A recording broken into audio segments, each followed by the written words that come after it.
के चलते सीएम बन गए। हर आदमी का तो उतना अच्छा कर्म है नहीं कि वो खुद से डिसाइड कर ले कि उसको पैदा कहाँ होना है। हमसे पूछा जाता तो हम भी कहते थे कि साहब सोरेन साहब के साथ यहाँ पे कर दो, छोटा लड़का बना दो, हम मुख्यमंत्री बन जाएंगे। आपका नाम बदल दीजिए, झारखंड घोटाला मोर्चा कर लीजिए। झारखंड को बताया जाता है, जब हम झारखंड के बारे में सुनते हैं तो एक ये सुनने में आता है जामताड़ा। मैं ये सोच रहा हूँ अभी तो पेपर ऑफलाइन हो रहा है, तब ये हाल है। ऑनलाइन होगा तो जामताड़ा हाईजेक कर लेगा पूरे। पहले मुझे पार्टी का नाम की फुल फॉर्म नहीं पता थी, खाली जेएमएम पता था। फिर मुझे पता चला झारखंड मुक्ति मोर्चा। आज में मुक्ति मोर्चा के नाम पे वोट दे देता है, कहता है कि आज पेपर लीक से मुक्ति मिलेगी। जिस हिसाब से युवाओं की हालत है, जिंदगी से मुक्ति न देते हैं। इन्होंने तो घोटालों का मोर्चा खोला हुआ है। आप जेटेक उठा लीजिए तो घोटाला, इसका नाम बदल लीजिए, झारखंड घोटाला मोर्चा कर लीजिए। वो पता है क्या कर रहे हैं, बस उनका काम खाली आप ट्विटर पे देखेंगे, वो आपके प्रति कोई संवेदना नहीं दिखा रहे। बस क्या करें, जंतर मंतर पे भी आंदोलन हुआ था। अरे तो आंदोलन कहीं भी होगा जहाँ देश में समस्याएं होंगी और मीडिया आपके पास आ रही है, मैंने देखा। लेकिन मीडिया एक ही काम कर रही है, इस वाले आंदोलन को उससे कंपेयर। अरे भैया, यहाँ बच्चों की समस्याएं बाहर लेके आओ। मैं दिल्ली से चल के आया हूँ, मुझसे कितना दर्द नहीं पहुंचा। तो मेरी मीडिया बंधुओं से भी ये गुजारिश है कि कभी इस लड़के को उठा लीजिए कि भाई तुम बताओ समस्या क्या है। जेटेट के बारे में जानना, भाई साहब की उम्र निकल गई। आप एक बात बताओ, पहले तो फॉर्म के लिए चिल्लाते रहो, वैकेंसी निकालो, वैकेंसी निकालो। पहले आज से 20 साल पहले जब वैकेंसी निकलती थी तो तब निकलती थी जब सरकार के पास देने के लिए खर्चा होता था कि भैया वैकेंसी निकालो। अब उल्टा है, अब सरकार वैकेंसी तब निकालती है जब खर्चा नहीं, जब खर्चे में कमी होती है। वो कहते हैं अच्छा कमी है, 1000 करोड़ बनाना है, फॉर्म निकाल दो। फॉर्म फीस 1000 रुपए 2015 में एसएससी। भाई ये बहुत मोटा कमा रहे हैं। ये तो मुझे लगता है सारी सरकार आप ही के पैसे से चला रहे। बार बार फॉर्म निकालो, बच्चा चिल्लाता रहे एग्जाम मत लो, उसको लालच में रखो, चुनाव में बोलो कि आपको हर एक युवा के घर घर नौकरी देंगे। उसके बाद फॉर्म निकल गया, अब आप चिल्लाएंगे एग्जाम ले लो, एग्जाम की भीख मांगो, एग्जाम ले लो। अब एग्जाम हो जाएगा तो आपको पता चलेगा नकल हो गई, तो आप बोलेंगे भैया नकल हो गई, ये आनंद फानंद में रिजल्ट जारी कर देंगे। रिजल्ट के बाद आप कहेंगे कि मेरे तो 300 में 299 नंबर है, फिर भी मेरा सिलेक्शन नहीं होगा। तो इसमें सोरेन साहब का कहना है तुम योग्य नहीं हो। 300 में 299 नंबर लाने वाला व्यक्ति अगर योग्य नहीं है तो भारत में सोचिए कितना पढ़ा लिखा युवा हो गया। भारत तो अमेरिका को पीछे कर देना चाहिए कि यहाँ सिलेक्शन के लिए 99.99% से भी ऊपर नंबर चाहिए। इतने नंबर लाने वाला युवा कनाडा चले जाए तो वहां का राष्ट्रपति बन जाएगा।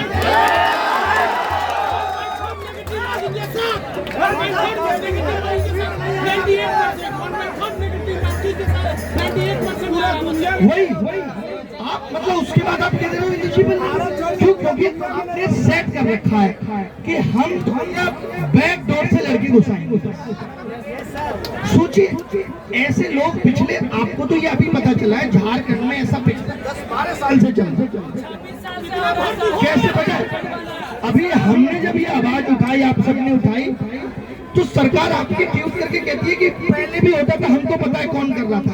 अभी तुमको पता है तो तुम क्या चाहते तो जेल में क्यों नहीं डाल दिए?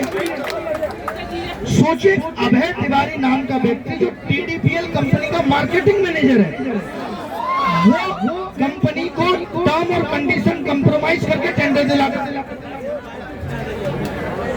पहुंच गया सरकार के पास। सरकार कहती है हमको कितना दोगे? अब कंपनी ऐसे देखती है तुमको देंगे और क्या, तुम उधर से कमाना, हमको चाहिए। आज सोचिए जो जम्मू कश्मीर में ब्लैक लिस्टेड है, अगर राज्य में ब्लैक लिस्टेड है, आप टेंडर में शर्तें कंप्रोमाइज करके उसको एग्जाम कराने का ठेका दे देते हैं। कई बार चोरियों में पकड़ा गया हो उसको घर का चौकीदार बना दिया जा रहा है। हाँ जी, देखिए भाई साहब, असली सूरमा तो ये है, बाकी सब बना रही है। ये आदमी खुद भी सिलेक्शन ले लेता है, शादी नहीं होती, कहते कितना भी कमा लो सरकारी नौकरी चाहिए, सीधा रेट है। और ये रेट बिहार में भी है, यूपी में भी है, बस क्या है कि वहाँ की थोड़ा बहुत 10-12% छोड़ देते हैं। आप क्या वो भी नहीं छोड़ रहे, हम सबसे आगे। आपको डीएसपी बनना है, 1 करोड़ 20 लाख दीजिए, उधर से 1 करोड़ दहेज लीजिए, सरकार के लिए फिर आप बन जाएंगे तो दहेज ले लेना, और आप भी तो ऊपर तक कमाएंगे और ऊपर तक भेजेंगे। सारा खेल ऊपर से कमाने का, ऊपर तक भेजने का, पूरा सिस्टम भ्रष्ट हो चुका है।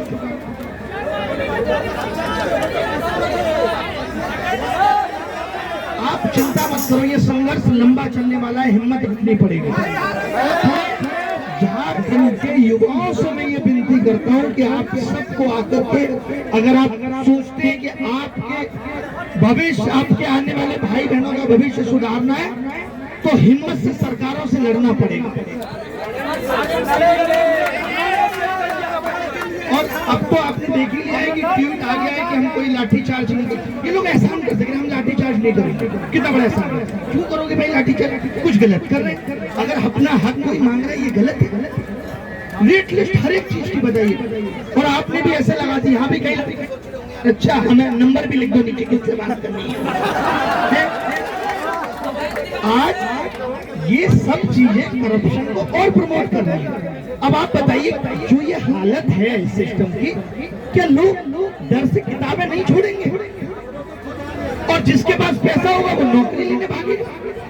मैं भी ले लेता हूँ, और उस दौर में आप कह रहे हैं कि नहीं, झारखंड को बहुत आगे लेके जाना है। बता दीजिए ब्रैकेट में लिख करके कि करप्शन में आगे लेके जाना है।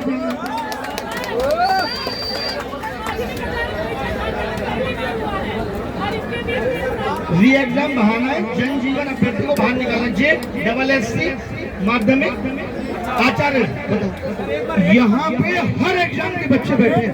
ऐसा लग रहा है कि झारखंड में कोई एग्जाम बिना नकल के नहीं हो रहा, कोई नहीं।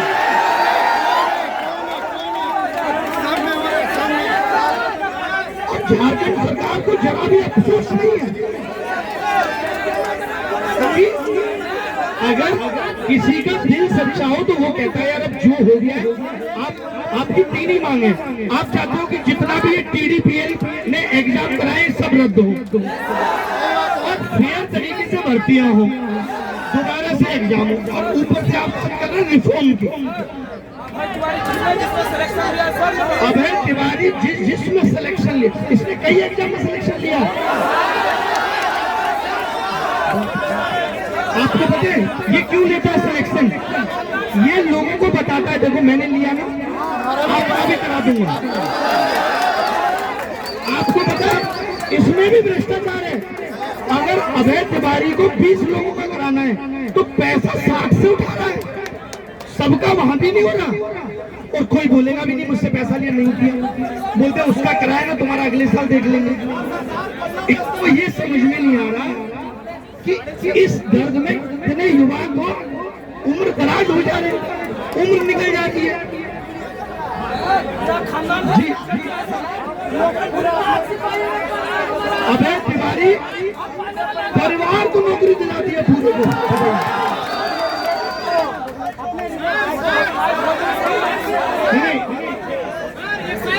इसकी CBI जांच जब तक नहीं होगी, मैं बताता हूँ क्यों।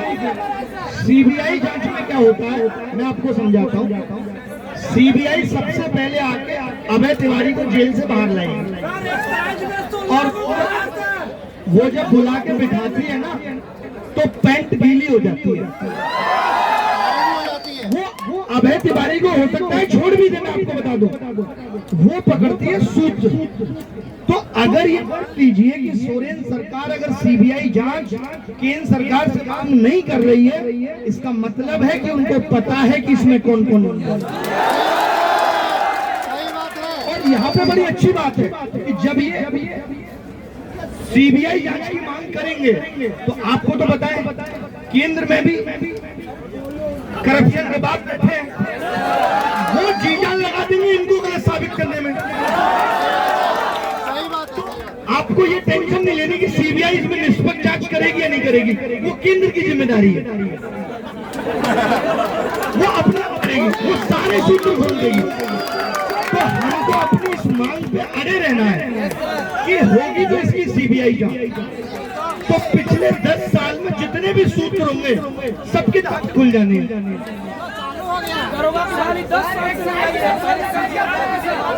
ये आप सोचिए, दरोगा की भर्ती 10 साल से नहीं आई।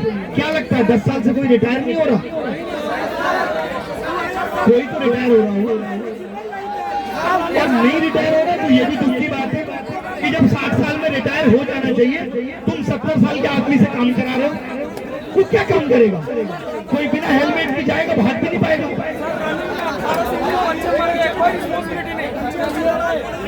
रनिंग में 18 से 19 बच्चों की डेथ हो गई। इससे मैं पूछना चाहता हूँ कि झारखंड सरकार के पास तो ज्यादा काम धंधा है नहीं, वो भर्तियां भी सही से नहीं करा सकती, कर क्या है? घर बनवा रहे हैं, बस कोयला बेच रहे हैं।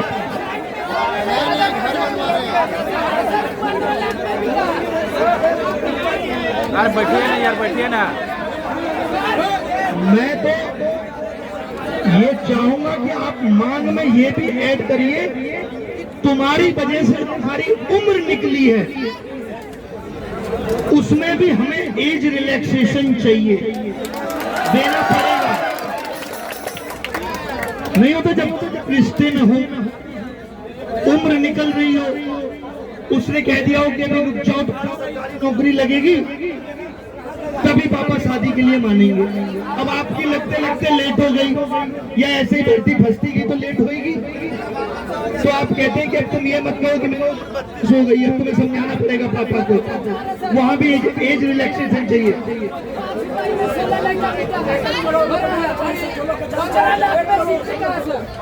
बता रहे भाई साहब, सिपाही का पेपर भी 16 लाख में बिका। मतलब सिपाही भर्ती हो, सब इंस्पेक्टर भर्ती हो, 10 साल तक करेंगे नहीं, सचिवालय आंसू की भर्ती हो, ऐसी कोई भर्ती नहीं है। एग्जाम हो गया, इसके बाद एग्जाम फिर कैसे देते हैं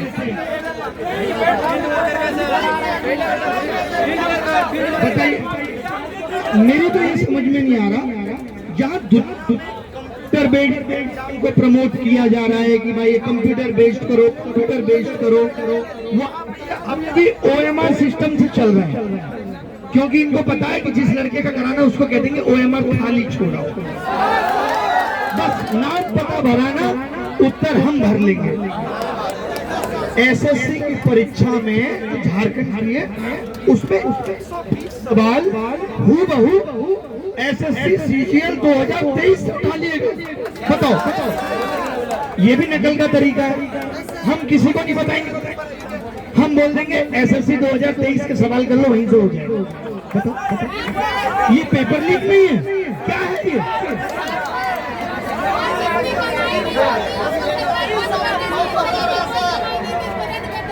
बिल्कुल। और जो ये फॉर्म भराते हैं और पता चला कि ग्राहक नहीं आए, वो भर्ती रहती है।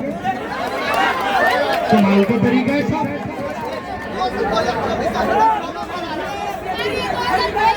इनका फॉर्म भराओ, पैसा कमाओ, भर्ती निकालो, पैसा बनाओ, बस।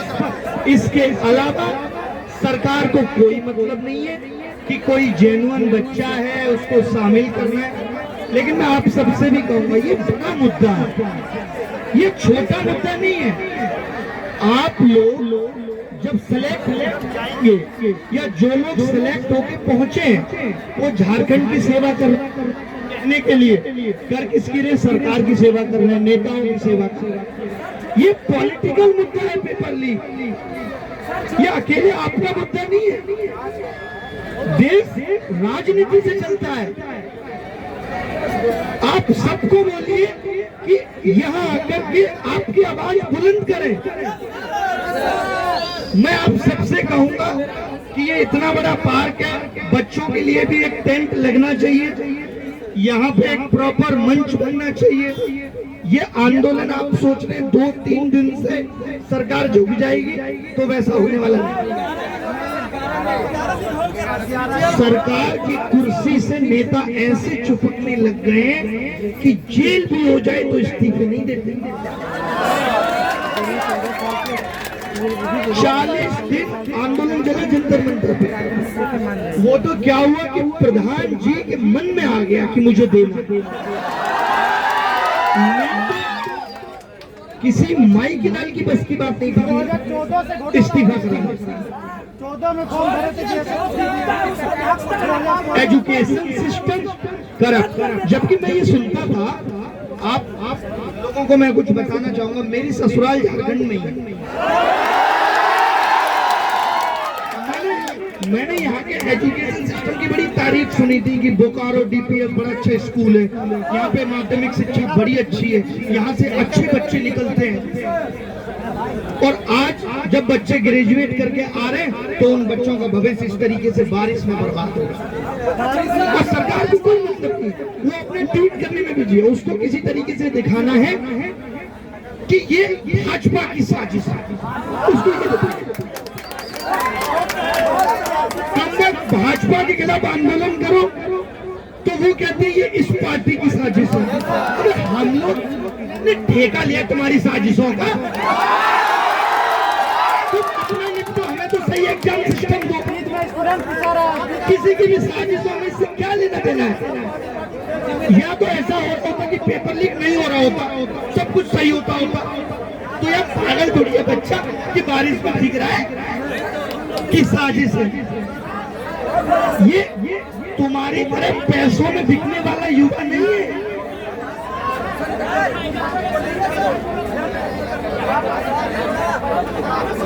बताइए,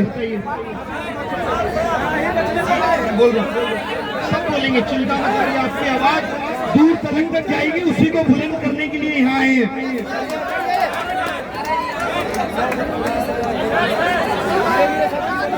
मांग 3 बेसिक है कि टीडीपीएल, अभय तिवारी जिसमें भी इन्वॉल्व है वो सब एग्जाम रद्द होने चाहिए। और जिन बच्चों की उम्र निकल गई है उनको 2-2 साल का एज रिलैक्सेशन मिलना चाहिए। उसके बाद होनी चाहिए सीट। और जो एग्जाम 5-10 साल में नहीं है उसमें कम से कम 5 साल का रिलैक्सेशन मिलना।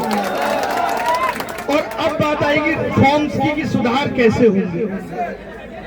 वरना जब देश का शिक्षा मंत्री हट सकता है तो झारखंड के मंत्रियों को भी हटाने में इस युवा को वक्त नहीं लगेगा। सरकार हमसे है, हम सरकार से नहीं। हमने तुम्हें चुन के भेजा था कि तुम सही नीतियां बनाओगे, ना कि तुम हमसे ही पैसा वसूली करोगे।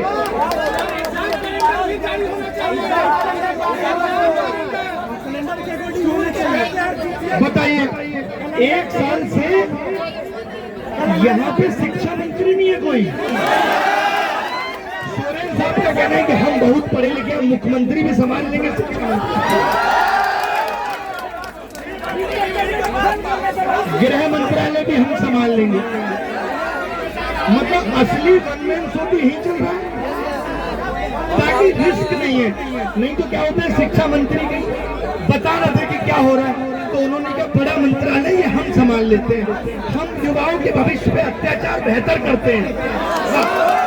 कमाल करते हैं बाप रे। मैं तो इस समस्या से बहुत तंग आ चुका हूँ देश की, कि यहाँ सही नेतृत्व तो हो ही नहीं रहा। देश में देखेंगे तो वित्त मंत्रालय सही आदमी के हाथ में नहीं, शिक्षा मंत्रालय सही आदमी के हाथ में नहीं, राज्य में चले जाइए राज्य सही आदमी के हाथ में नहीं, वो 4 मंत्रालय कब जाके बैठा है। ऐसे कैसे ठीक काम होगा? मुख्यमंत्री या प्रधानमंत्री की जिम्मेदारी होती है कि हम अच्छे लोगों के हाथ में अच्छा मंत्रालय दें और फिर उससे कहें कि भाई कैसे पेपर लीक हो गया। अब सोचिए सोरेन साहब शीशे में खड़े होकर मुझसे पूछेंगे बता शिक्षा मंत्री किससे लेंगे जवाब देंगे? है ही नहीं, उनको मालूम है। तो इसका मतलब तो आप शिक्षा मंत्री हटाने की बात कर ही नहीं सकते। सब मिले हुए कैसे? एक ही आदमी से बना हुआ है। तो कम से कम इस आंदोलन में एक मांग और शामिल कर लीजिए कि हमको एक ढंग का शिक्षा मंत्री भी चाहिए। यार शिक्षा जैसे मंत्रालय को एक ऐसे आदमी के हाथ में होना चाहिए जो देश घूम के देखे कि दूसरे जगह पे शिक्षा कैसे दी जा रही है।